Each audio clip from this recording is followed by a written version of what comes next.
16 gali apžvelgti ją, daugiau. Žodžiu, buvo tokia veikla vieną kartą prieš kelias dienas.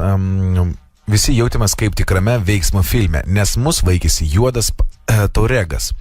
Taranavo, spaudė per langus, iškritę bachūrai, bandė sustabdyti. Džiugu, kad jiems nepavyko. O mūsų vaikėsi, nes mano draugas neturėjo kur pasidėti savo rankų ir visiems ir kairį dešinę rodė fakus.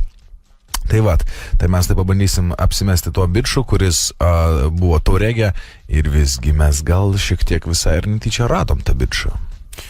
Ok, tai telefoniukas tuo aš jį čia kur buvau metęs. Berniuko vardas yra Andrius. Pavardė labai girdėta. Nu, gal pažįsti? Dragūną? Gerai, spaudžiam, taip. Taip. Turėtų konektinti.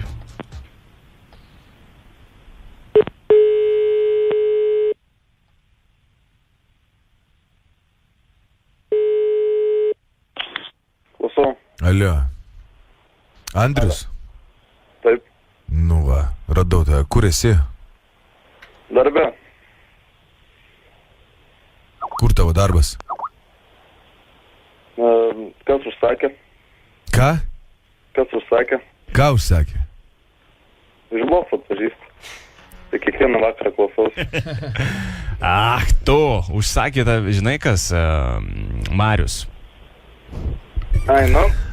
Labas, Andriau. Papasakau, kad važiuodamas mašinu ir į kairį ir dešinę visiems rodėjai vidurinį pirštą.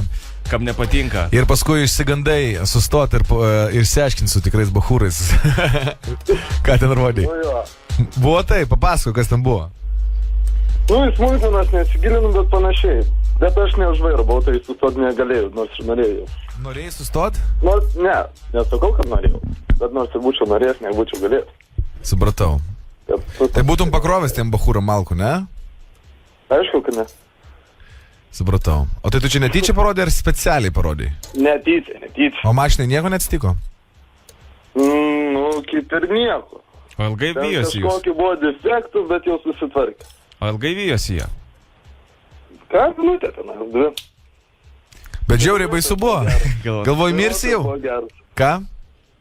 Kad mirtai ne, bet vairuotojas gero buvo, tai visi po to galvom kaip iš filmo kažkokio. Nu, džiaugiamės, kad pabėgot. Gero darbo tau, tada iki. Gerai, dėkui.